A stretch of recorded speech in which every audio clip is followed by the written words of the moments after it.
I'm Jasmine Barker. I'm the festival director of Bath Film Festival. Thank you so much for coming out tonight for one of the highlights of the festival, the IMDb Awards.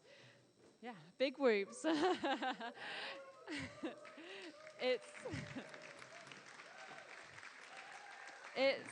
It's so important for us at Film Bath that we really champion all the new filmmaking and the bold storytellings and voices that come out of it. And we wouldn't be able to do this without our sponsor and support, IMDb, Cole Neiman. Please give him a round of applause.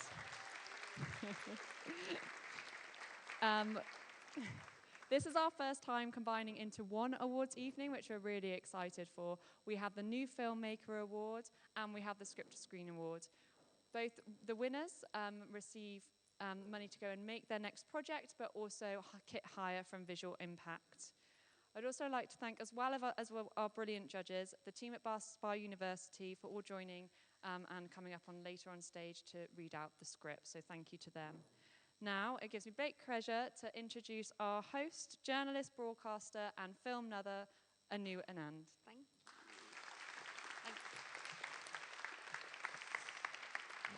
Thank you so much, Jasmine. I hope you all can hear me. Good evening, everyone. This is such a privilege. They keep asking me to come back and watch films and watch people getting awards for films, and I keep making friends through this. It's really, really brilliant to see all of you. This is one of the festival's most exciting, dynamic nights. Storytelling is one of the oldest human art forms, and tonight we get to see the creativity, the ambition, the originality of today's storytellers. So let me just walk you through how the evening's going to run so you can anticipate when you get your next drink what you're going to do. So we're first going to watch the 5 short films that are competing tonight for the IMDb New Filmmaker Award. We'll have a short networking break so you can mingle, you can meet some of the judges, talk to some of the filmmakers, and after that we'll hear scenes, not the full script, but scenes from the 5 finalist scripts that are competing for the IMDb Script to Screen Award, and that will be performed by our students from Bath Spa University. And then following a final networking break, during which our judges will be furiously deliberating, arguing with each other perhaps. It does get a little heated back there sometimes. They will come on stage and they will share their thoughts about both the scripts that they've had to judge tonight and the films. And we'll close the evening with a full reading of the winning script. But before we do all of that, let's meet our brilliant judges who bring with them loads of experience from across film, writing, and programming. So they're not going to come up on stage just yet, but I'll just point them out. First of all, we have Cole Needham, who is the founder and CEO of IMDb, the world's leading source for film and TV content. Cole is based in the Southwest. He's a lifelong film enthusiast. I've heard him, last time we talked about how many thousands of films you've seen, 7,000 some, I can't remember. 16,000, I'm so far off. Thank you very much. Yeah, I won't remember the exact number. I'm also executive chair, forgive me. Right, I'll correct that. But also a longtime supporter of Film Bath, so championing all these new filmmakers. So thank you for joining us, Cole. Next, Cole, we have Alison Sterling, who's a producer. Her credits include Criminal Record for Apple TV+, The Thief, His Wife and the Canoe for ITV, and The Windermere Children for BBC Two. Through her company, Ignition Films, she champions new voices. Alison is also a BAFTA member and trustee of the Bristol Palestine Film Festival, which I think just happened, didn't it? Just about to happen. I knew I'd seen it. Thank you, Alison, for joining us. In this corner, we have Kiris Revere, who is a Bristol-born actor, musician, jazz, and a writer as well. And he stars in the comedy thriller Bad Apples, which I believe has just come out last month. That's it. And his one-man show, Pieces of My Life, which is developed with Ad Infinitum, is touring next year. He also stars in the 2020 film Falling. Kiris is very passionate about representation, about telling stories, about challenging, uplifting, and connecting communities, which I think is needed more than ever. I think we'd all agree with that. We also have over here Steph Reed, who is a cinema programmer at Watershed in Bristol. And since 2022, they've curated strands for Cinema Rediscovered and for Encounters Film Festival, which has championed bold and inclusive original cinema. Seth, thank you very much for coming tonight. And I will mention one other name, a judge who couldn't be with us after having quite an unfortunate accident. She's okay, but Anne-Marie McCormack has been involved, couldn't be here tonight. Anne-Marie is an Irish writer, director, and senior lecturer in film at Bath Spa University. Her award-winning short, No Blacks, No Irish, No Regrets, has screened internationally. She's also written for the BBC and directed for ITV. So for all of the judges who are here and the ones who can make it, let's give them a big round of applause.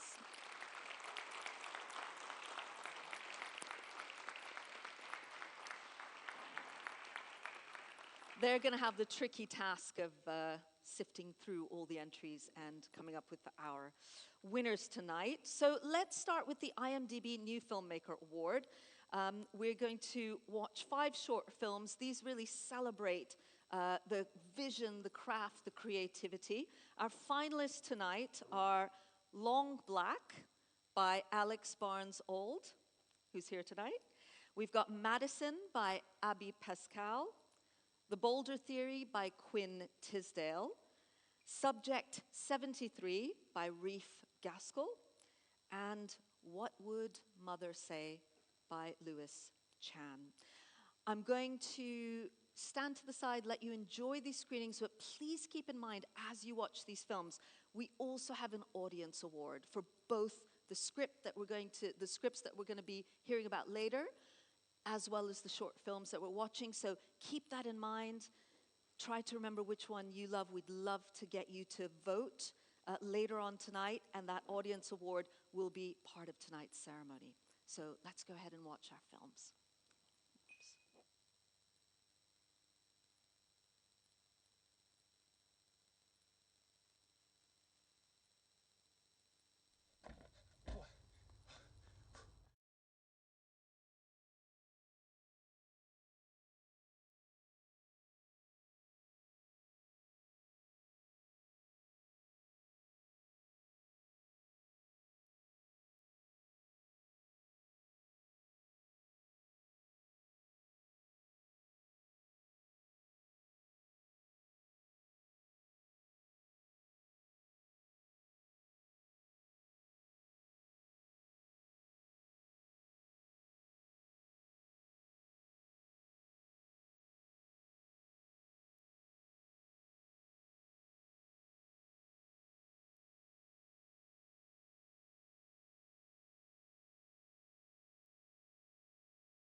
Long Black by Alex Barnes Old.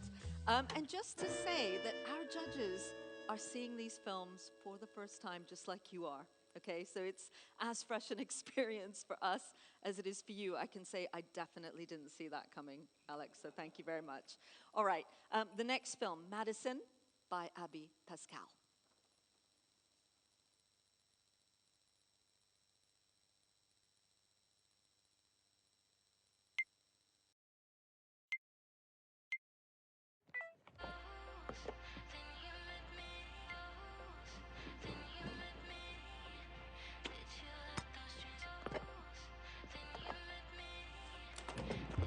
I'm sorry. I'm so sorry. I was just... No. Not every day I have such a beautiful young lady outside my door.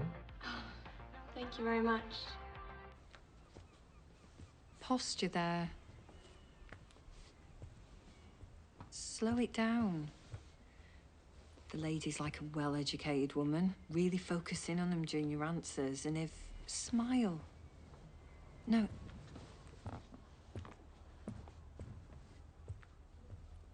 Thank you. Don, he's a very traditional pageant man, by the book. He likes girls with, don't arch your back. I can talk to him, see where his head's at.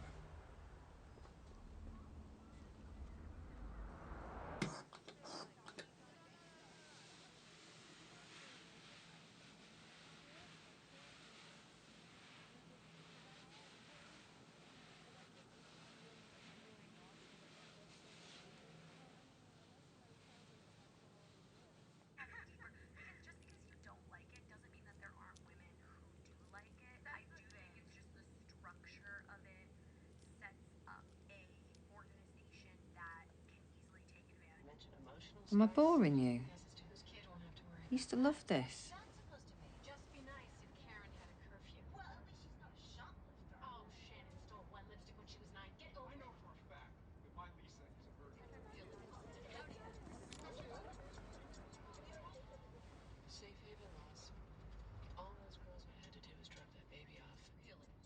Yeah, she stunk for the rest of the day. Yeah. The stage did too. She made it all sticky. She wasn't winning that one anyway. Irish jigs ain't never gonna be a winning talent.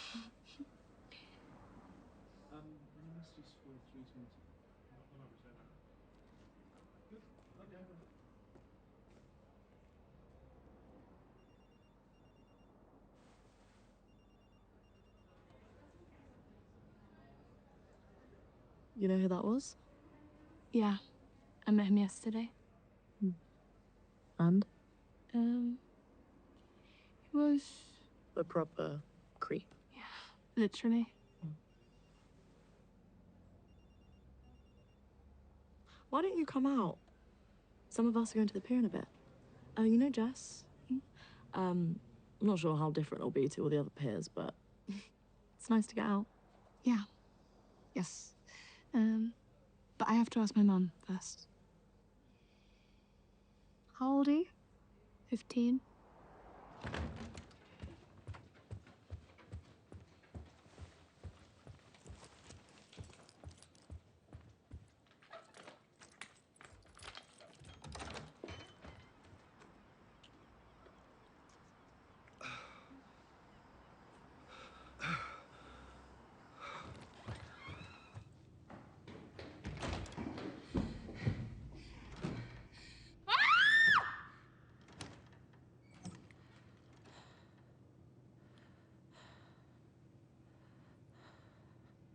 Hey guys, so as you can see, I'm where the pageant will be held tomorrow. I'm super excited, but also kind of nervous. The night before, I always get butterflies in my tummy. But you've seen my dress. It's so pretty, and I spent the whole day practicing, and so I feel prepared. So, I'll see you after I compete. Wish me luck.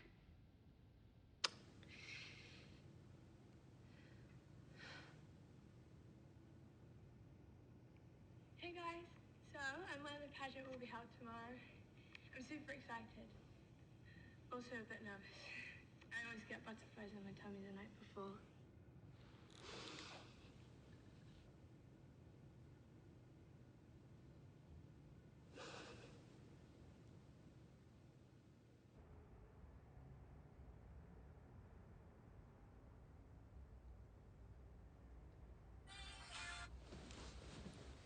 Go to bed, Mads. Eye bags won't win you a crown.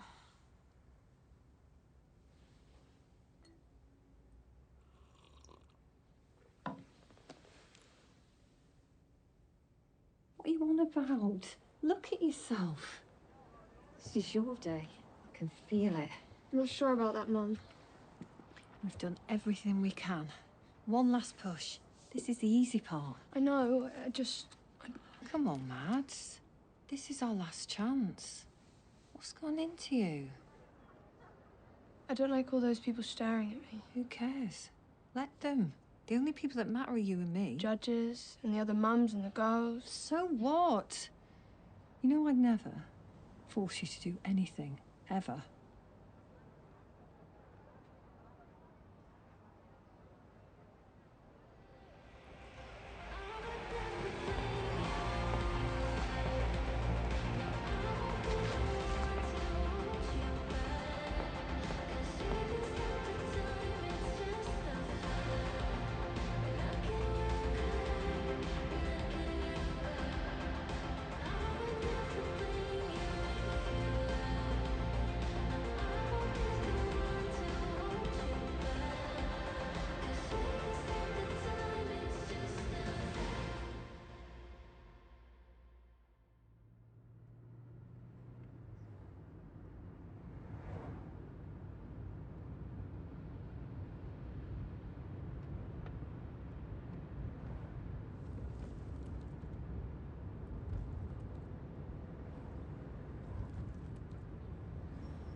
Have we got Abby here?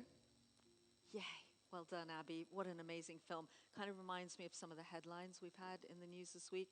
Really fine balance between what's choice, freedom, and what's exploitation. Amazing. The next film that we'll watch in just a moment is called The Boulder Theory, and it's by, should come up in a sec, The Boulder Theory by Quinn Tisdale.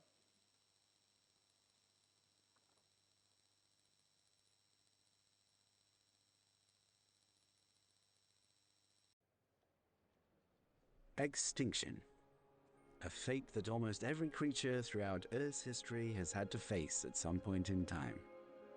While it's not always clear how these species have met their doom, there have been numerous proposed theories, and one of these theories is just as extraordinary as it is stupid.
not sure if Quinn is here. Is Quinn here? Maybe not. But what a variety already. 3 films. It's going to be really difficult to look at all of those. Next film is Subject 73 by Reef Gaskell, who definitely is here tonight.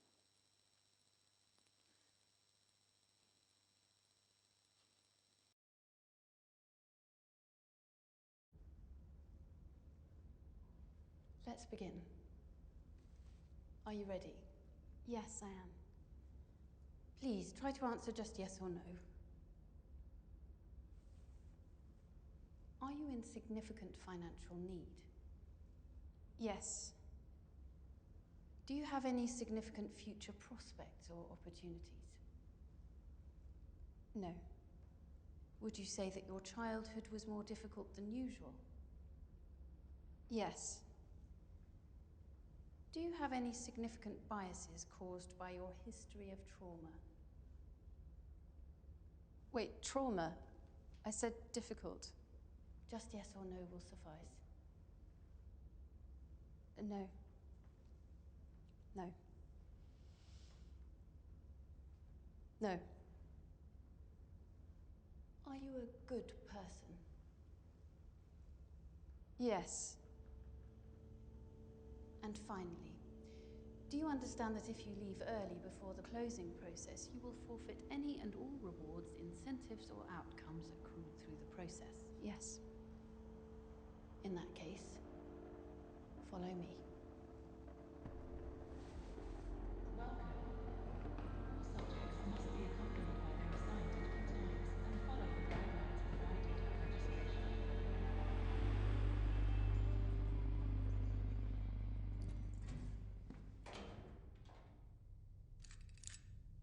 You can press one button every time you hear the signal. Please begin.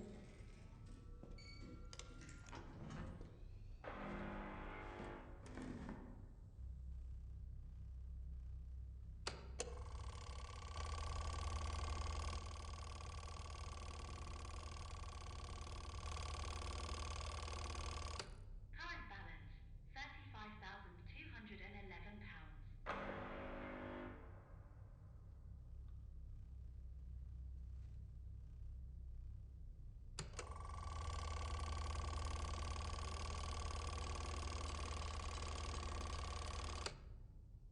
Current balance, £38,402.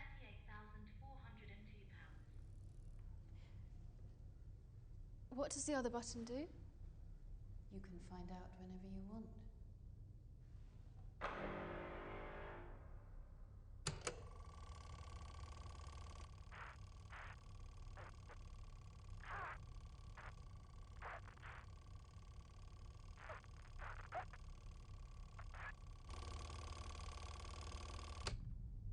Current balance, £7,800.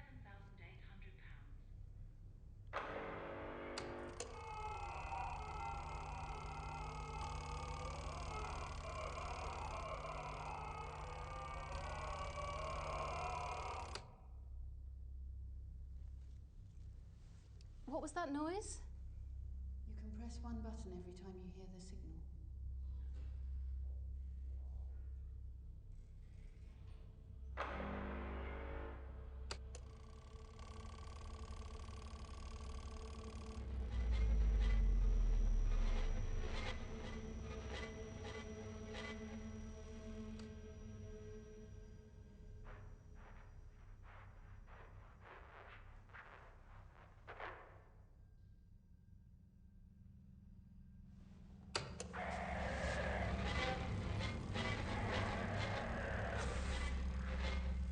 What exactly are we doing here? We're conducting an experiment.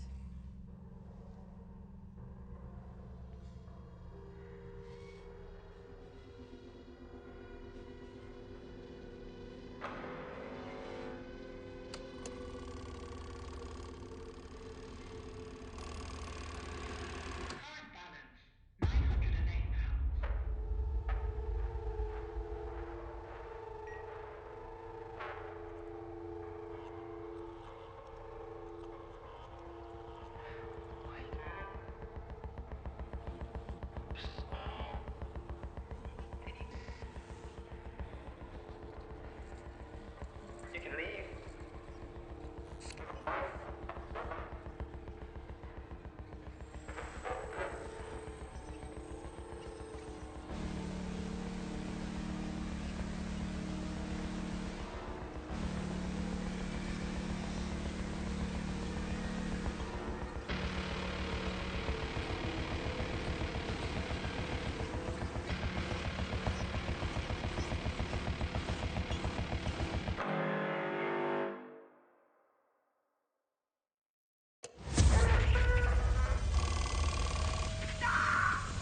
Well done. £111,706. Please follow me. What for? For your reward, of course.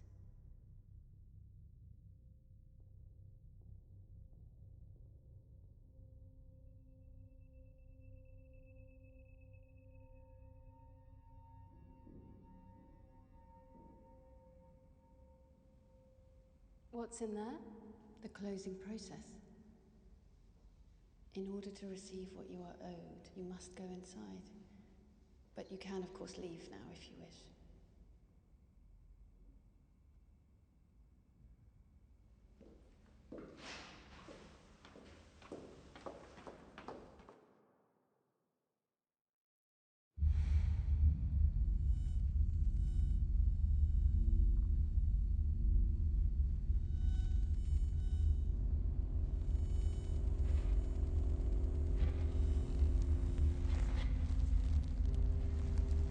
You can press one button every time you hear the signal.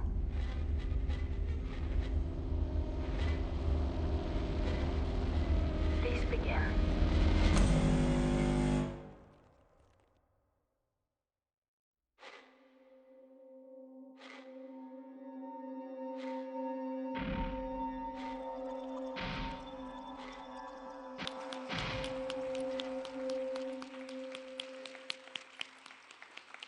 Reef, you're here, yeah? Where's Reef? There. Really dystopian, very, very mysterious. Love it.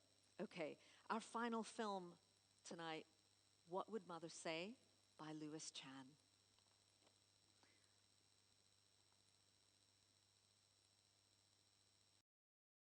Le tiro por DM y no contesta. Subo una story y al fla me da respuesta. No sé qué le pinta, jugó la de las vueltas. Clásica argentina que viene de los 90.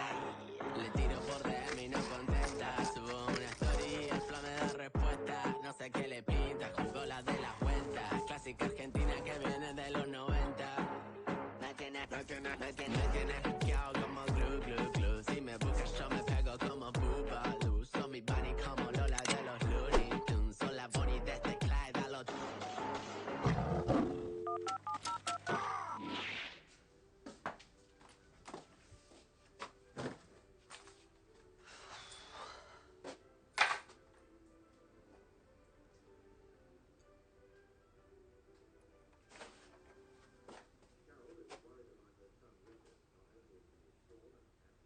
The fuck?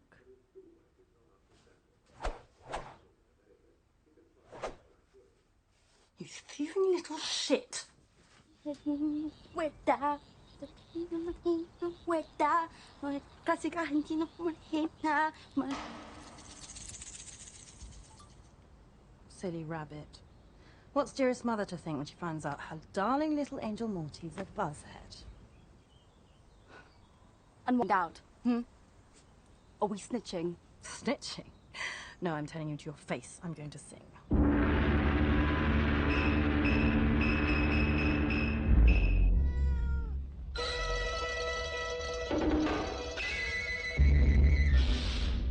So, gram or snap, you pick. And how should I caption this? If you give me something good, I promise I won't turn you into a meme. Oh, you make me laugh, Binky. You know that. See, before I decided to cop your weed, I took out a little insurance policy. A JPEG of the inside of your sloppy weed drawer.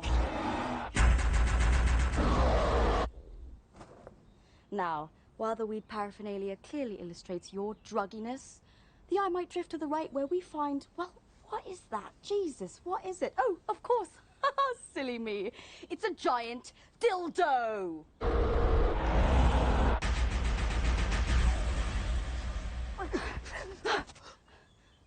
Why? Relax yourself, man. Relax yourself.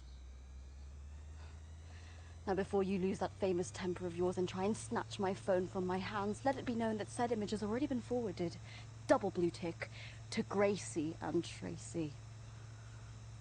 I like my insurance policies diversified. Diversified? That's a big word for a little lady, isn't it? You know what's another big word? Quasimodo. You wouldn't. I would. Mum loved that little iguana. See, after Dad died, Quasimodo was all we had to honor his memory. Now, Mum thinks she left the window open and he escaped. But tell me, exactly how do you think she's going to feel when she finds out her second-born, while high as a kite on poppers, not only sat on him, but buried him in the garden under the nose?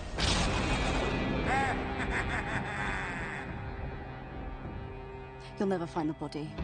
I have a pitchfork and some elbow grease that thinks different. Try me, bitch. The foxes would have got him by now. You're reaching.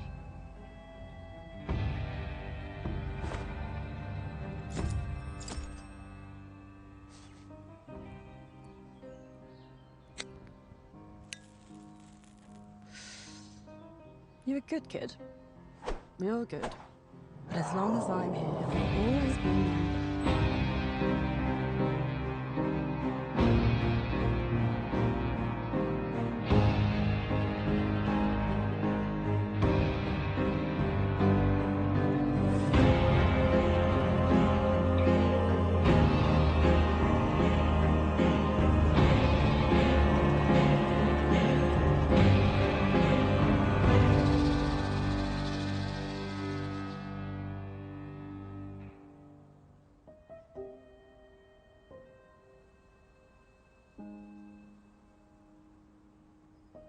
You've had this pick the whole time. Saving it for a rainy day. I don't think there's ever been a filthier Google search history. Some of the terms even I had to look up. On that note, what does dogging... Please don't. To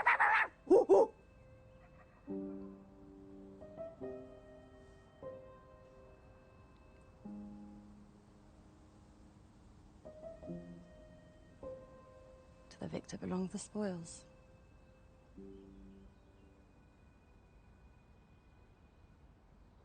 Thank you. I take pride in my work.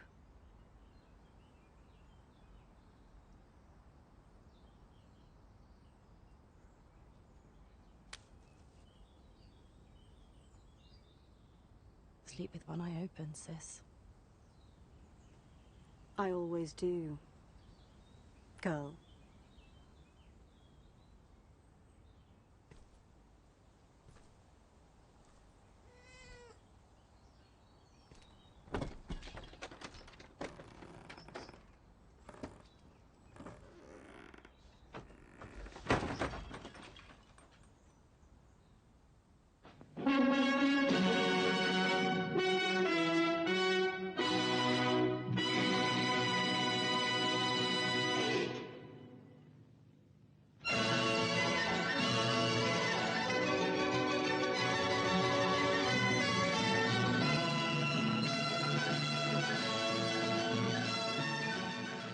Have we got Lewis here tonight?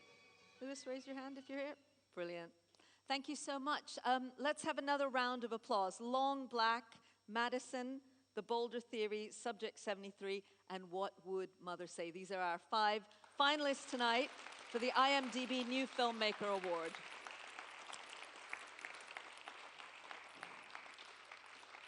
So, guys, do please think about which one you will vote for as the audience.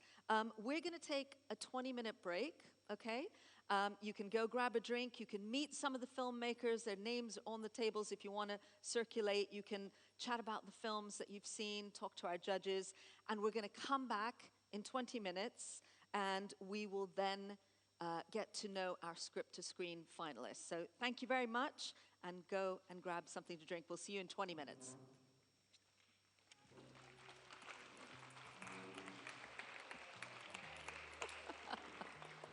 Oh my goodness.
Welcome back, everyone. Hope you are enjoying the food.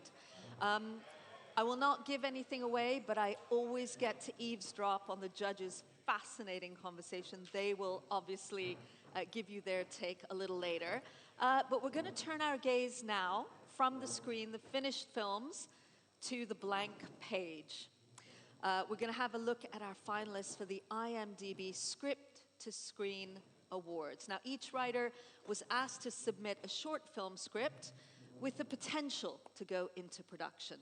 And tonight, you'll hear selected scenes, not the full scripts, but selected scenes from those scripts. And these will be performed by Bath Spa University's talented acting students, and they're directed tonight by Carrie Irvin. I'll get them to come up in just a moment. But the 5 finalist scripts are Mani's Mitzvah by Karen Anstey, Ripe by Lizzie Atherton, Text Me When You're Home by Sarah Dawes, The Fall of Morriston by Steve Brame, and Unauthorized Absence by Joe Clayton. So we'll hear excerpts from each script, and at the end of the night, we will enjoy a full reading of the winning script. So if I could get our Bath Spa University students to come on up, give them a round of applause, everyone.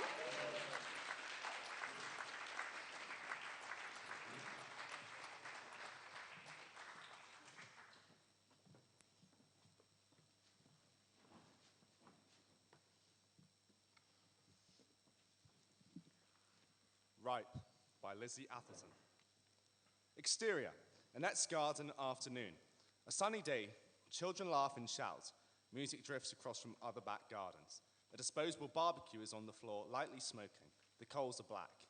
In a continuous shot, the camera slowly tracks back. Through the open back door, we see Dan, 60, and Annette, 58, in the kitchen unpacking a food shop. Luminous plastic bags, the fridge door opening and closing, passing one another items for various cupboards. You know what I forgot? Huh? Beers. I have to have a beer in the sun. I'll nip out. Thanks, love. Dan kisses her on the head and walks out. The camera stops and settles on a rotting piece of fruit in their garden. Exterior, Annette's garden an hour later. The coals are white on the barbecue. The children have stopped screaming. Annette sits in the garden. It's hot, a heavy, hazy heat. No one will be able to sleep tonight. She is splayed out on a reclining plastic chair just beyond the house's shadow. The garden is paved. The only green thing are the weeds sprouting between the cracked concrete. Annette's hands support her head, eyes closed. She's wearing a thin, spotty sundress and flip-flops. Her face is sheen of sweat. A neighbor, Meg, early 30s, puts her cigarette out on the low shared wall. Annette is unaware of her. Is Dan in? Oh! Hiya, Meg, love. Annette coughs. Is Dan in? Annette looks back towards the empty house and pulls up her bra strap. The back door is open. She's disoriented from her sleep. He could have been gone for 5 minutes or 5 hours. She sits up. Oh, no, love. He's out at the minute. Just popped out for some beers, I think. I dozed off. It's too hot.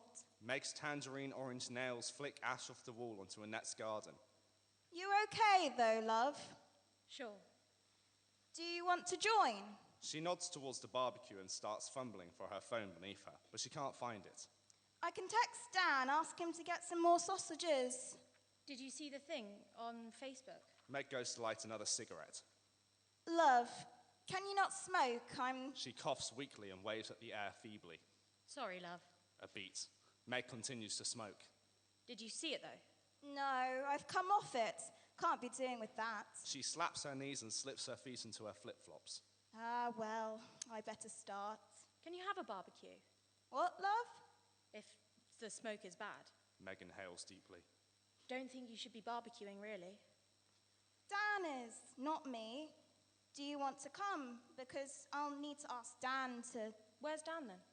Down the shop. He can sort the barbecue. We'll eat inside, I think. It's too hot. Meg glances at her phone. What was it, then, on Facebook? One of those funny videos? Oh, someone just took this photo of Dan. Dan? This is the first time Meg looks Annette in the eyes. Yeah, Dan down the pub. You know, he goes when you've gone to bed. Anyway, they posted it, right? Meg is talking like this anecdote is funny. Annette is waiting for the punchline but frowning. She finds her phone from beneath her deck chair. There is some shouting in the distance. And yeah, someone wrote this long post. Leanne, I think? Leanne? Yeah, Leanne. Saying? Well, saying he messaged her kid. Annette processes this as she is swiping on her phone. Some dogs are barking nearby.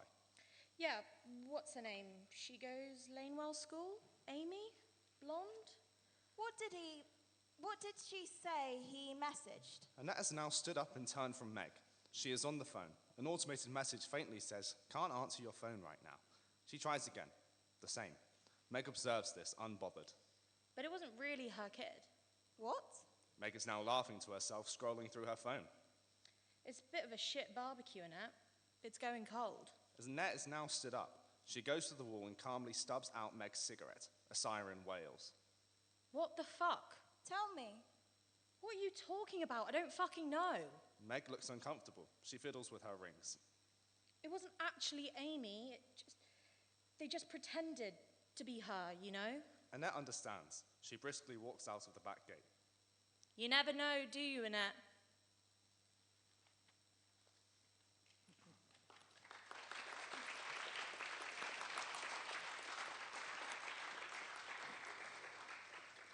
Manny's Mitzvah by Karen Anstein. Interior, dining room, suburban house, Friday evening just before sundown.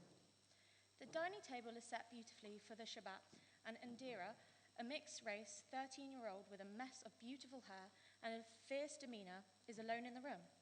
There are 2 tea lights sitting in purple glass containers on the table. Indira strikes a match, and a warm orange flame reflects on her cheek and battles the encroaching twilight as she prays. Now she surveys her table and smiles. The ring of the front door interrupts. Indira looks anxiously to the clock. It's okay, just in time. She fuses with the table settings. Everything must be just so. Then it comes to Indira's brother, David, 16, somewhere between a punk rocker and a Bronx rapper, and deliberately out to step in the mood of Indira's is trying to create. Grandpa's here. He plonks a rustic loaf of bread, wrapped in a woven cloth, into the table. He goes to leave the room, but stops his tracks, looks around. Bit dark in here. He reaches, in torturous slow motion, to flick on the light, which Indira instinctively lurches to stop him. Then, smirking at his sisters, look of horror, David suddenly takes off to the hallway without carrying through. Shithead. Extremist. Dad, David's being a dick again. Interior, kitchen, continuous. James, 50s, black, indistinctive, stylish, works in the arts sector, is wary this evening. David, come here. Leave him be. Game highlights are on. Indira appears in the kitchen doorway. It's not fair. They're breaking the rules. Dad, you promised I could do this tonight. You have to stop them, please. You have to turn the TV off. Put the dinner on the table and they'll come quick enough. The TV's got to be turned off or they'll just sit there. I've got stuff on the go here. Just go and do it yourself. Indira exclaims and goes to her dad to drag him forcibly by the arm, out of the kitchen and to the living room. Don't you ever listen to me. I can't. You have to do it. James plays at resisting, but he's big and fit and would have no trouble staying put in the kitchen if he wanted to. Interior, living room, continuous. So I'm your slave now, am I? You're the only one of us who's allowed. In the living room, David and Manny, their formidable but warm Jewish grandfather on the maternal side of the family, sit admirably on the sofa together, watching sport on the TV. I'll do it. No! David gets up swiftly and smoothly, crosses to the TV, and provocatively clicks the off button. Oh, no! They were just about to score. Manny, now grumpy, tries unsuccessfully to get up. Damn it. Should have just stayed home. Indira is disproportionately upset, on the verge of tears. Now you've ruined everything. Just because you want to do this stuff doesn't mean I have to. You don't get to choose. You just are Jewish. Like I need another cross to bear. Indira goes to take a swing at her brother. Addy, give it a rest. Yeah, oh my God, Addy, chillax, will you? They grapple, more playful than anything but pushing and shoving at each other. Their grandfather, clearly very troubled by their exchange, tries again to get up from the sofa. James goes over to help. See, this is it. This is why I can't stand this nonsense. What would Leah have said about this craziness? James flinches. You shouldn't be encouraging her. Addie, David, that's enough. The kids turn. It's clear Dad's upset too. Let's just have a nice dinner together, please. Can we? Please? Interior, dining room, continuous. The men are seated. Adira holds the lined wrapped loaf and bread knife out to Manny. Will you? I don't remember any of that stuff. Adira waits, hopeful, but finally gives in, ignoring her grandfather's sulky, disgruntled demeanor.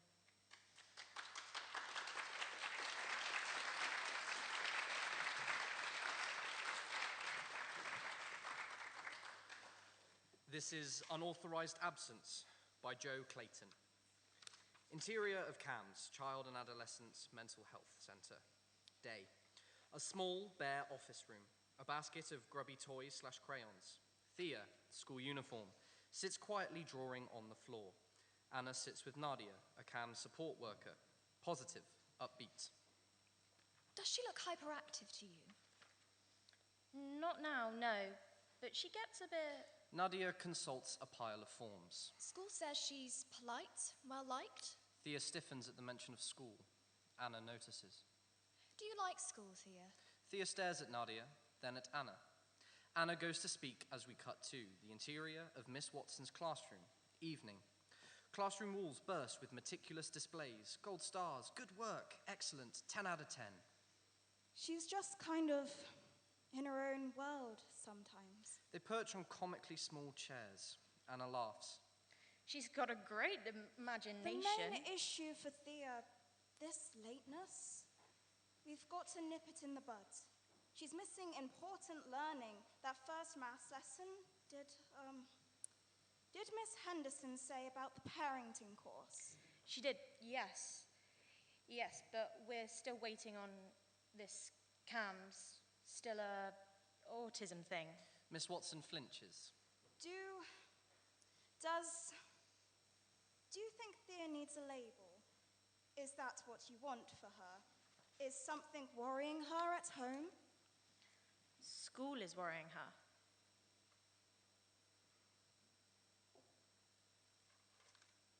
But she's really settled here, Mum. She's happy, I promise. Micro flashback. Thea slamming her head on the door frame. Sound effects, OS, chairs scraping, harsh.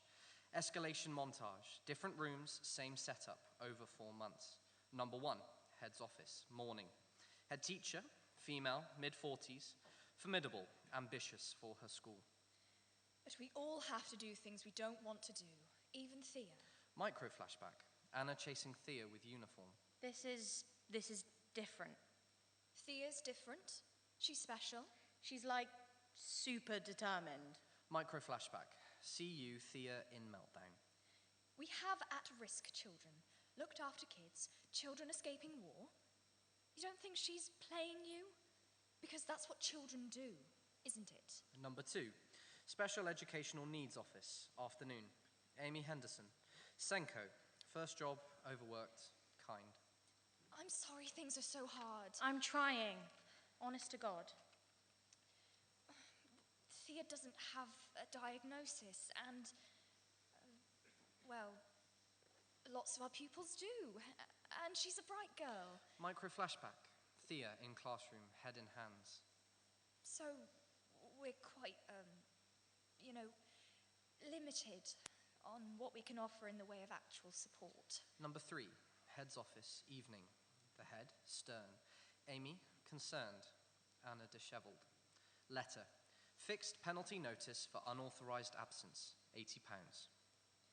You do understand, Mum, that even 1 day of absence affects Thea's future prospects? GCSE results? Amy opens her mouth to speak. The head hard stares at her. Clever girls are good at getting what they want, aren't they? Number 4, head's office, midday. Head teacher, Miss Watson, and Amy sit opposite Anna, staring at a pile of official letters. Attendance, 82% unauthorised absence, 14 days, fine, £160. Anna is wrecked. Homeschool? Micro flashback. Thea flings a book across the kitchen. If Thea is so unhappy here. Micro flashback. Thea screaming at Anna. But my job, I mean... Miss Watson looks at the head, concerned. School is not a come-when-you-feel-like-it situation, Mum. Hurt, lost, Anna opens her mouth to speak.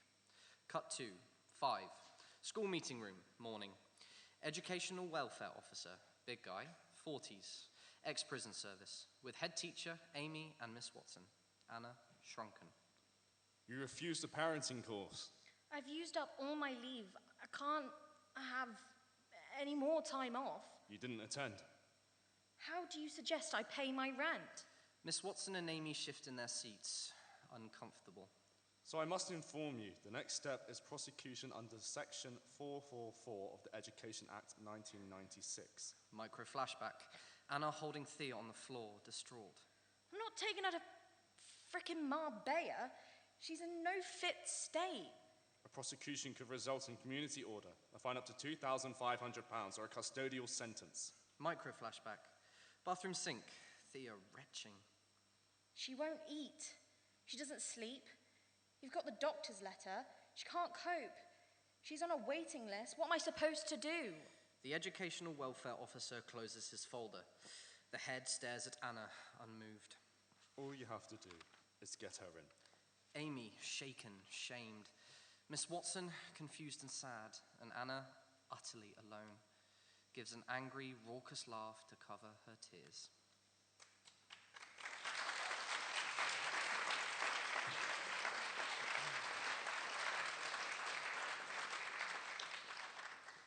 Text me when you're home. Sarah Dawes. Exterior. Outside bar. Night. It's the middle of a Saturday night. Remnants of party groups are ahead in the background. Hollers, whoop girls, rowdy men. A drunken group dressed in hen night paraphernalia pile into an Uber. 2 women, Elle, 26, bubbly, free-spirited, and Josie, 30, observant, approachable, walk out of a bar, locking the doors behind them. Tiredness setting in after their late shifts. Josie puts a set of keys in her back pocket. Then I had one girl ask for a mojito, but without the mojito. Huh? I said, if you can tell me what part that is, I'll make it. What did she say? Well, she kept repeating, no mojito. Ended up giving her a soda with a leaf of mint. Said it was the best mojito she ever had. And that is why I say hen nights are carnage. Josie looks to the side of the road, expecting to see her ride home. No one is there. Too true. Fun, though. Right, as much as I love you, I'm out of here. You want a lift? Nah, I'm good. Sure? Yeah, I'm literally around the corner, Joss. I know, but... I'm fine, honestly. I'll see you next week, all right? Elle walks away. Right, see ya. Hey, text me when you're home. Elle sends her a thumbs up. Josie walks to the side of the road. She checks her phone. No new messages. A man, 30s, tipsy, good-looking but in a you instantly don't trust him kind of way, stumbles to the bar entrance and rattles the door. Josie clocks him. It's closed. What? The bar, it's just closed. Oh, fuck. I was supposed to meet my mate back here. You seen him? No. She checks her phone again. No new messages. Damn. Footsteps draw closer to her. She notices. He gives her a once-over. You waiting for a lift? He staggers, but she uses a polite smile. Yeah. She types out a text to Tom. You on your way. We see a love heart emoji saved next to his name. Ah, well, I'll wait with you, yeah?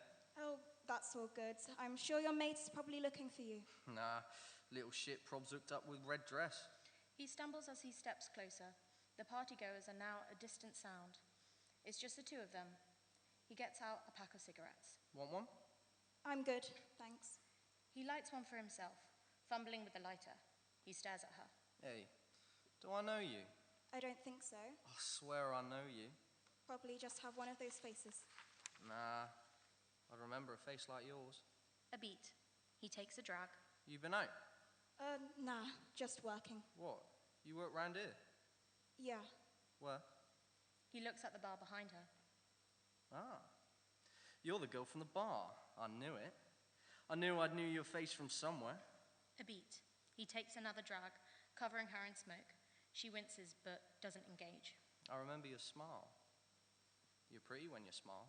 Yeah, well, I smile at a lot of people, so. He backs up, laughing at he puts his hands up in defense. Damn, I get it. Point taken, you ain't interested. A beat. Shame, though. Her heart rate quickens. A car drives around the corner, headlights shining onto them. She looks up at Hope, but the driver passed away. He dials Tom. It rings out. No answer. The man creeps closer, entering her personal space.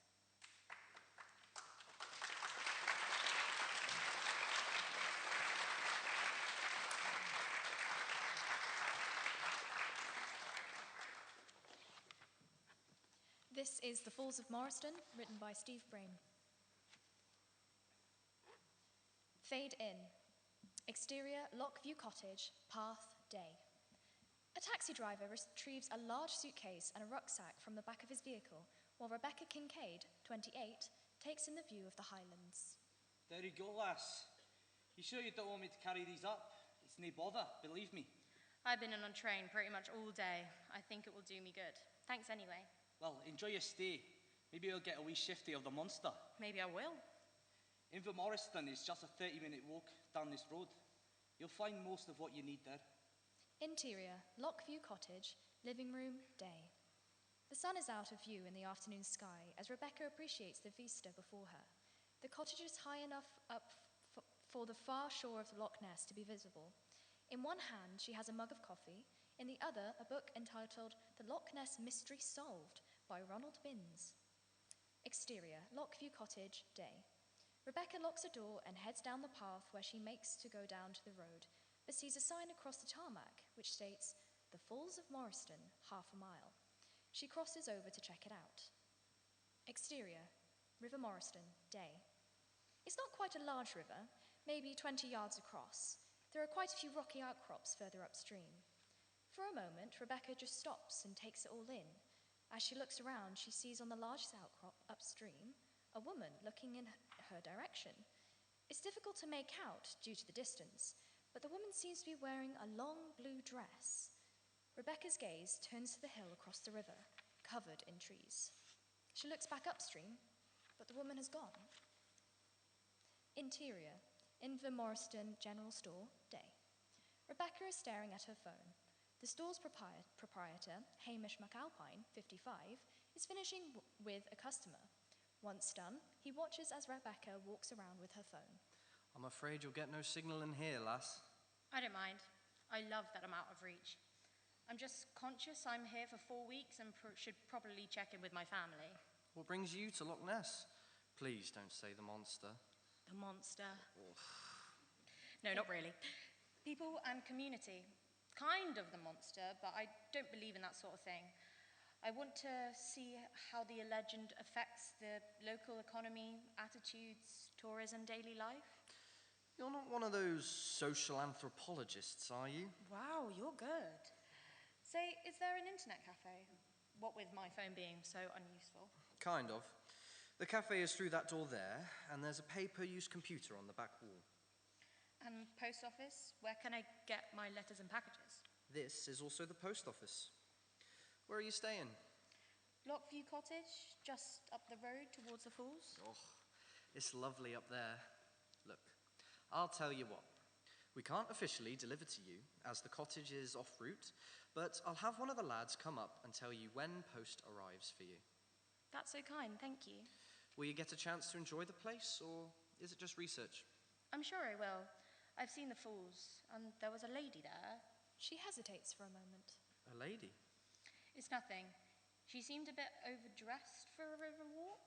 Probably Italian. You'd be surprised what tourists are like. Exterior, Lockview Cottage, front, day. Rebecca is sunbathing, a drink and a Loch Ness Monster book beside her. She hears a slight commotion and looks up past the cottage into the woods, where she sees birds flying up from a branch, disturbed by something. As she looks, she sees movement, a flash of blue passing between the trees. She looks more intently, but doesn't see anything more. Hello? Rebecca turns and sees a handsome young man, about her age, walking up to the path towards her. This is Tam. Well, hello. You're the first person I've seen here, and I've been here for a few days now. I'm guessing you're my messenger. Tam Stewart, at your service. Rebecca Kincaid. You seem very interested in Nessie. Kind of interested, kind of. Can I get you a drink? Thanks, but no. I'm meeting someone for a walk near the falls. So I take it there are letters for me at Hamish's general store? Parcel, apparently. I suppose I should have said that first. I'll get it tomorrow morning. Tam heads off. Good day to you, Rebecca Kincaid. Bye! She watches him go. Don't go dreaming of a short-term romance, Rebecca. Never ends well.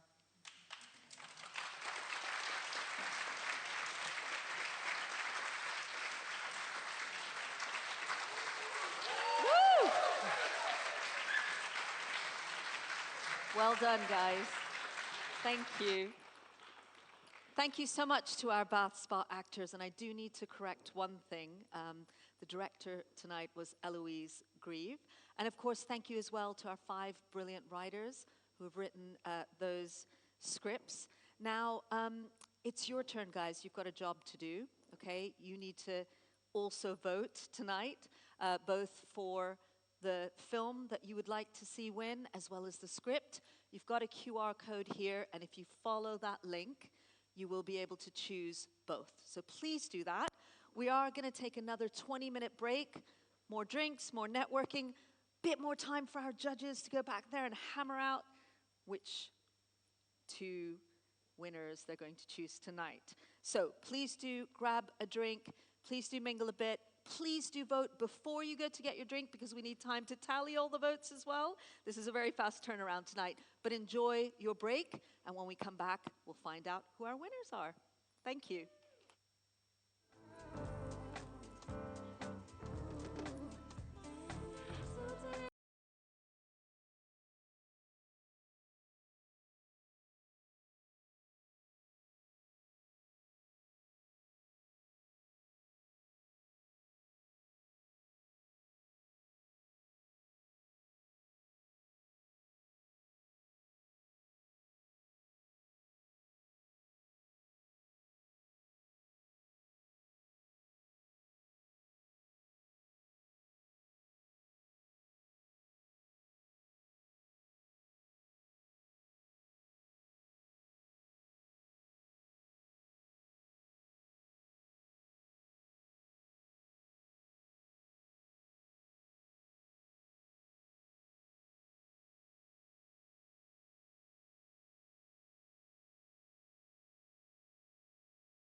If I could just pry you away from your drinks and your groups, thank you so much, guys. If you'll take your seats. We've got the exciting bit of the evening coming up. Woo! Welcome back. It has been pretty manic backstage with all the discussions going on. We are going to announce winners in just a moment, both the audience award as well as the final awards. But before we do that, we want to hear a bit from our judges. You've been talking about all of these films and scripts, so I'm going to hand it over to you, first of all, to hear some reflections on the short films, the IMDb New Filmmaker Award. All right, okay. Alison. Okay. So I think I'm going to kick off by talking about Long Black. We felt that this was a really stylish genre comedy, brilliantly directed. The director showed real panache in the way he used sort of filmmaking tropes to create comedy in a heightened but actually quite familiar situation. Great performances, and also I'd like to compliment him on an admirable restraint in the final moments. For Madison, Abby Pascal, we also thought that this was very uneasy to watch. The mother's will being the vessel, leaving her daughter with no choice but to conform, was extremely powerful with the shocking reveal in the middle. We see a total lack of morals or values, and yeah, I thought the ending left me quite speechless. I'm on the next two. We've got Boulder. We really enjoyed the playfulness of this animation, especially that first moment when the Glyptodon brushes against or aside his potential mate in favor of that beautiful lumpy boulder. Stylistically, we kind of loved the callback to classic Hanna-Barbera cartoons with the visual gags, and we loved how the kind of gag escalated to that hilarious long shot of all these Glyptodons fawning over their rocks in the tar. Oh, it's me next again. For Subject 73, we really liked this tight, foreboding thriller. It felt timely and relevant in terms of offering a commentary on complicity, not speaking up, and the lengths that people are prepared to go to for money. We really appreciated the kind of lo-fi set design. It felt almost something in a similar vein to like Berberian Sound Studio or Censor, other kind of great contemporary British thrillers. Okay, and then I'm gonna. By the way, can I just say I was really enjoying the fact I could see the audience, and then they turn the lights on. Yes. It is hard to see you guys up here a I cannot little see bit. any Yes. of you. It's like I can see the line of drinks. I can tell you what drinks we serve at the bar, but I can't see anybody in the actual audience. So, all right, what would Mother say? So we love the. You can see them now, look. Hey! Oh, thank you. Hey, who's in charge of the lights? You're really good. All right, always be kind to the camera people and the light people and the sound people. Right. Oh dear! Oh, I've dug myself into a hole here. So, what would Mother say? Fun sister dynamics with so many family secrets. We love the blend of genres, including martial arts and spaghetti westerns. And if there was an IMDb prize for the best prop in any of these shorts, just saying. Okay. Right. So, are we ready to do the audience award? Let's start with that one. Alison is going to announce this one. Alison is going to announce the New Filmmaker Audience Award. This is all so carefully choreographed. We've practiced this so many times now. I'm kidding. Wet Flowers and Mike Leeds. What can possibly go wrong? So the IMDb Audience Award for Best Short Film is What Would Mother Say? By Louis Chan. Louis Chan, come on up, Louis. Come on up. Woo!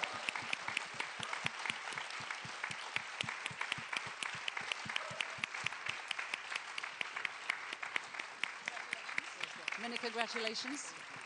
Does Louis get to say anything? Yeah, of course. Wow, I'm standing here with flowers now. I was just having a cider a second ago. Thank you so much. It was an absolute pleasure making this film. We shot it in one day. I wrote it with my brother. It's kind of me and my brother there playing Morty and Binky basically through years of, I think the score now is 51 to 50 of who's got more dirt on who. And thank you very much for laughing at the moments where we wrote jokes. That was really, really, a real relief. And just thanks for giving us a platform to the festival as well, and everyone who helped put this together to give short films a voice. And well done to everybody. Thank you. Well done, Louis. Thanks so much. Alrighty. I think. Oh, Jasmine yes, may sorry, want you this Louis. way. That was my job. I forgot. You have to go have a picture taken now. Sorry, guys. All right, perfect. Hey, hey. All right, and so the IMDb New Filmmaker Award, as awarded by the jury, goes to Reef Gaskell for Subject 73. Woo! Come on up, Reef. Where are you? There you are. Come on up.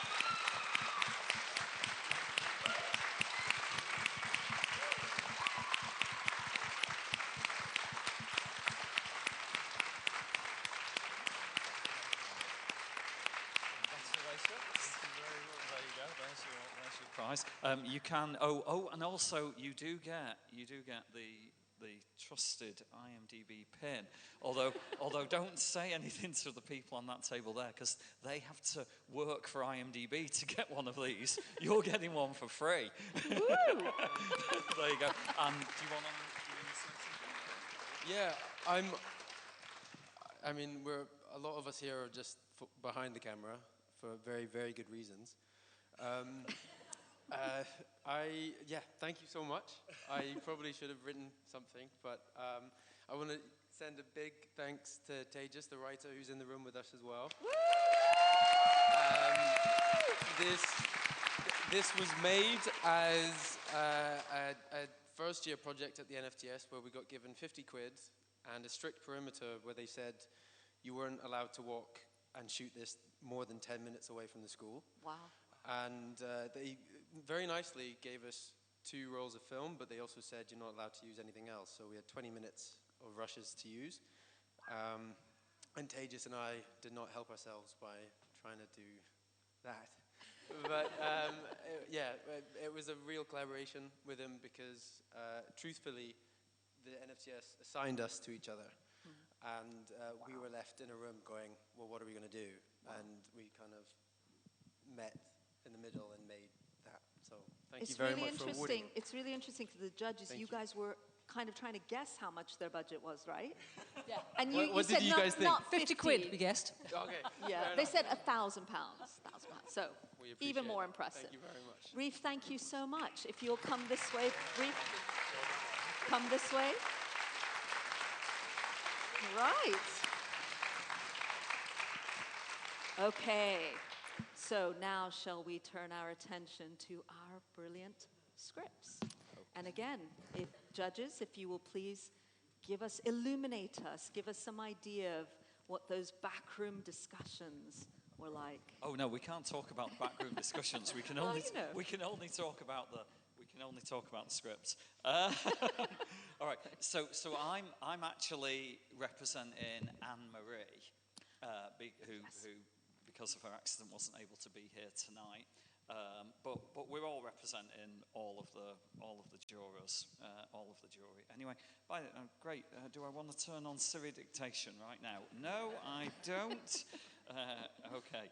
So Mani's mitzvah then. So things to highlight from this one. Great establishment of the characters and their context with a good cross-cultural story.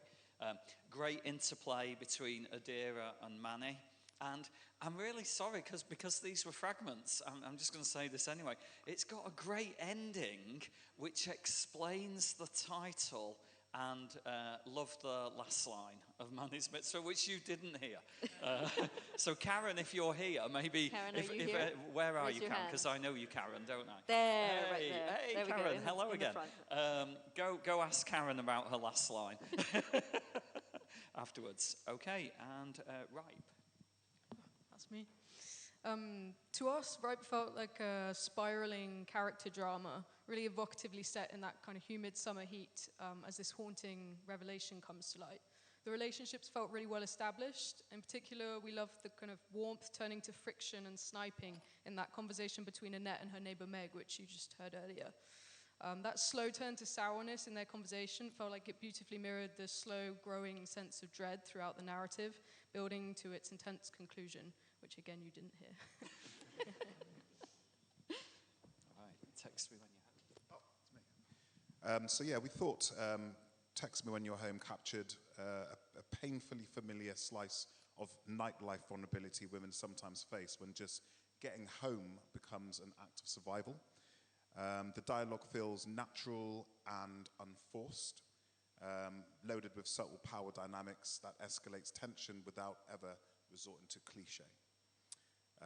We also felt that the drama unfolds in a single location, which was quite powerful in of itself. Yet the pacing, character detail, balancing of humor, empathy, and dread was played out beautifully. And we care about Josie's journey. We felt her unease. The final moments leaves a haunting aftertaste. It's the kind of short film that lingers. For me also, it was very kind of like socially relevant, emotionally truthful, and I thought was perfectly crafted for screen. All right, and then it's back to me for the Falls of Morrison. By the way, I feel like I'm spoiling the end of The Sixth Sense here, because this is a great setup, contrasting the legend of the Loch Ness Monster and a modern ghost story. Okay, great location setup, small number of characters, keeps it nice and focused. Great twist. And a nice character journey for Rebecca. By the way, one of us is incredibly good at bluffing about the end, because of course you are going to hear the end of one of these. Yes, indeed, the winning script. But we've been very careful not to reveal which one that is. And finally, I'm here to talk about Unauthorized Absence. We really enjoyed this very ambitious, densely structured story of a mother and a 9-year-old daughter trapped in this kind of limbo of a school bureaucracy, which is totally unresponsive to their needs. The writing's really authentic, richly detailed, with the emotional toll on Anna really vividly expressed. We enjoyed the bold approach to structure as well, 2 timelines, a lot of montage, which really sort of escalates the tension and the dramatic irony for the audience. And also I would like to compliment the writing, because there was really great opportunity for 2 tour de force performances from 2 potentially wonderful actors out there somewhere. Right, so shall we reveal then the winners? Well, as it turns out, the audience award and the jury award is going to the same script. Okay, and can I just say before you reveal that, that's quite rare in the years that I've done it. It's always been different, so that's quite rare. Right, there you go. The jury and the audience are perfect. Unanimous. We are simpatico. Amazing. All right. Right. It's going to... By the way, we've just made someone very nervous because they were just to do it. And here I am making it worse. All right. Get on with it. Come on, does anyone know what's going on to Celebrity Traitors tonight? Put them out of their misery. Right, Come okay, on, put them Paul. out of their misery. No, bring them into their glory. Indeed. Bring them into their Indeed. glory. The winner of both in the Script to Screen Award is Text Me When You're Home by Sarah Dawes.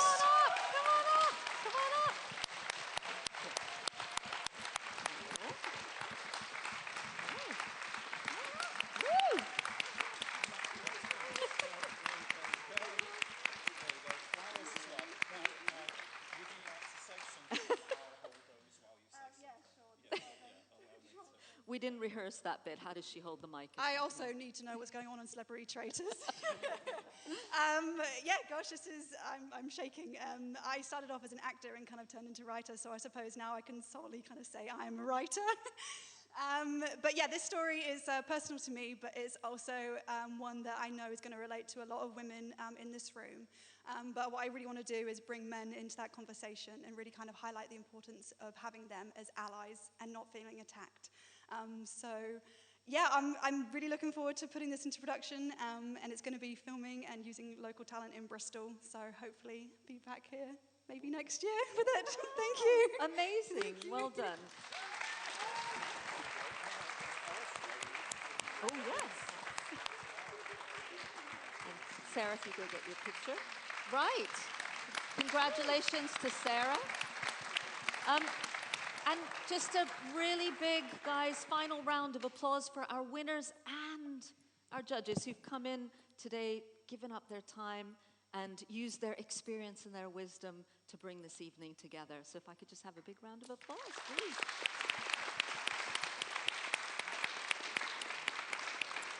Okay, so we are going to close the evening by hearing the full reading of the winning script. So now we can find out exactly what happens. And we're reading it, right? No.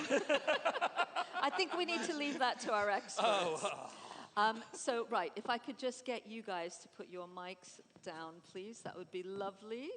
And if we could please welcome our Bath Spa University actors when you're ready. I didn't give you a lot of time to get ready, did I?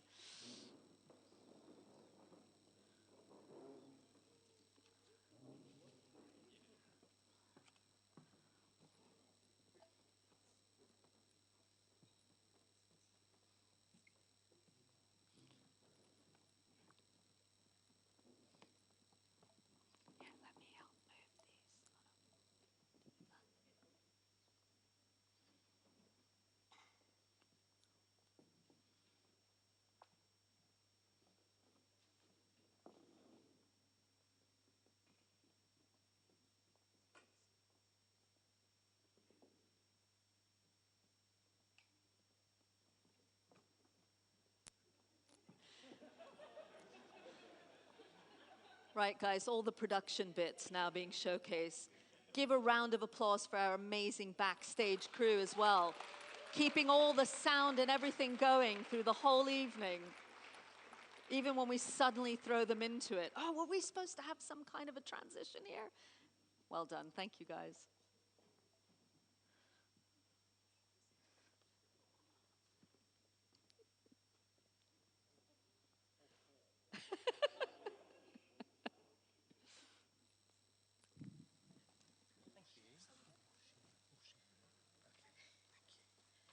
Exterior. Outside bar, night. It's the middle of a Saturday night. Remnants of a party groups are heard in the background. Hollers, whoop girls, rowdy men. A drunken group dressed in hen night paraphernalia pile into an Uber.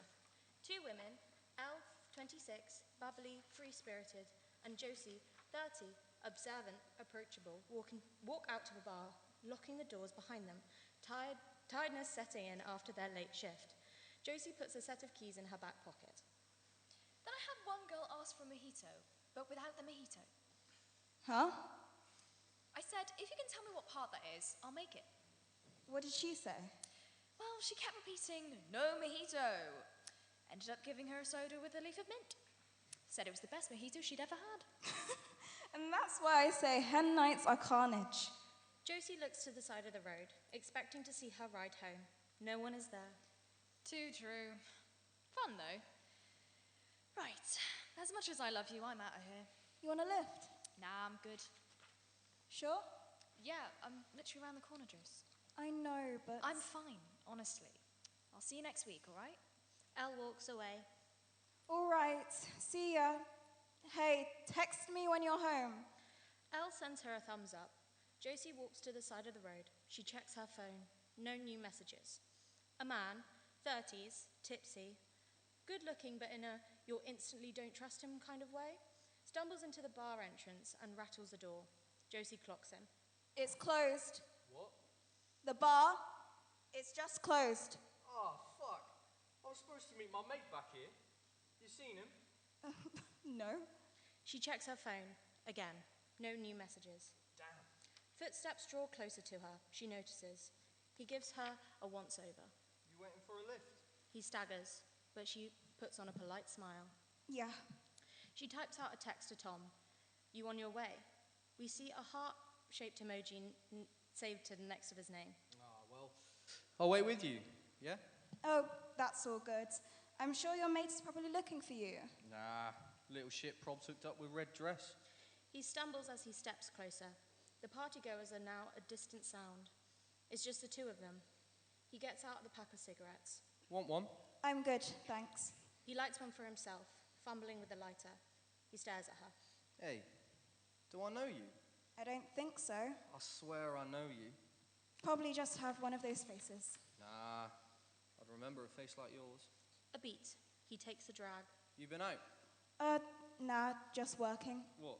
You work round here? Yeah. Where? He looks at the bar behind her. Ah. You're the girl from the bar. I knew it. I knew I'd seen your face from somewhere. A beat. He takes another drag, covering her in smoke. She winces, but doesn't engage. I remember your smile. You're pretty when you smile. Yeah, well, I smile at a lot of people, so... He backs up, laughing as he puts his hand up in defense. Ooh, damn. I get it.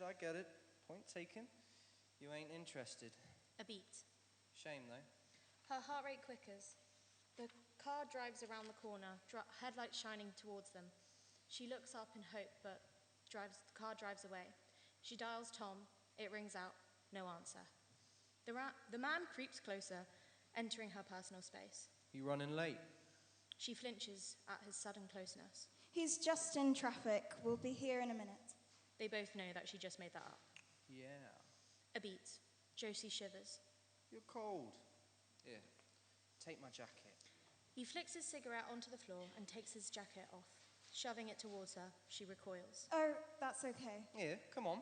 She moves out of his reach, avoiding eye contact. No, I'm fine. Thanks, though. You're not? You're freezing. Just take it. No, I'm fine. We Brits are used to it. Well, at least look me in the eyes when you say no. A beat. She turns her head to look at him. I'm okay, thank you. He suddenly smiles. You're welcome. Who says chivalry is dead? He laughs at his own shit joke. A beat. He puts his jacket about, continuing to stare. She attempts to shift the tension. Sorry, I had a long night, you know? It was kind of you to offer me your coats, but I just want to get home. He smirks. I could make your night better. She shakes her head and lightly laughs at the absurdity of his offer. Oh, there's a glint of that smile. I wasn't smiling at... He creeps into his proximity, his breath on her neck, reeking of alcohol and smoke. She turns her head away. You'd like that, wouldn't you, Josie? He lowers his gaze down at her body. If I made your night better? She looks at him, attempting to keep her voice neutral. He's really close. I'm all right, thanks. She slowly reaches into her back pocket. A second man, mid-30s, wearing a casual hoodie and track pants, appears from around the corner. He twirls a lighter in his hand. He clocks the interaction in front of him. He slows his pace. I'd rather just get home. To your boyfriend who leaves his girl out and has stood out in the cold. She leans back to create some distance. The man passes by, pockets his lighter, and walks towards them. He'll be here any minute. Sure. Footsteps suddenly approach the pair. The passerby stops in front of them. Hey! Josie and the drunk man look towards the newcomer. She darts her eyes over him, assessing the new situation.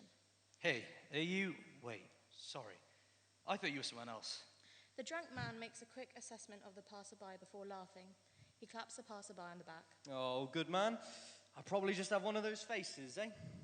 Man stares at Josie as he laughs. Josie looks around. It's just them. Passerby seems to notice. Hey, did you have a light? Yeah, man. Man reaches into his pocket and hands over his lighter. At the same time, Josie discreetly pulls out a set of keys, holding them in a firm grip, forming a weapon. Passerby subtly clocks this. He lights a cigarette and chucks the lighter back. Cheers. I'm actually looking for Park Street, you know it? Yeah, up by Nando's. What, up the hill? Yeah, up round the corner, innit? Josie nods. Can you show me? I don't know. Man turns his attention back to Josie. Shall we walk up and show him?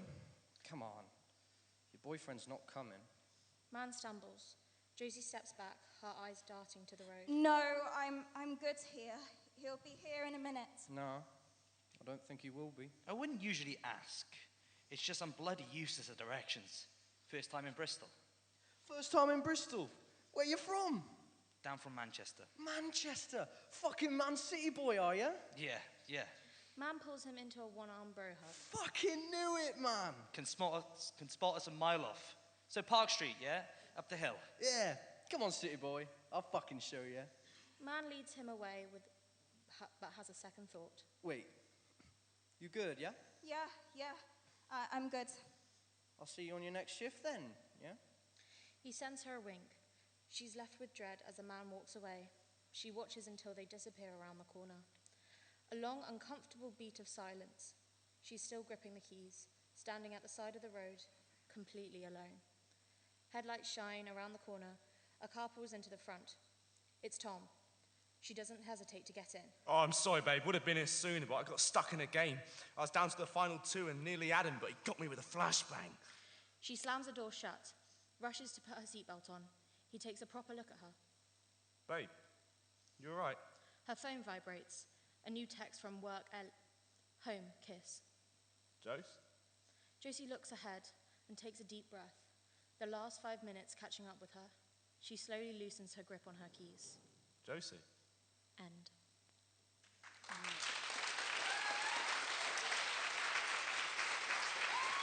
Take a bow, guys. Well done.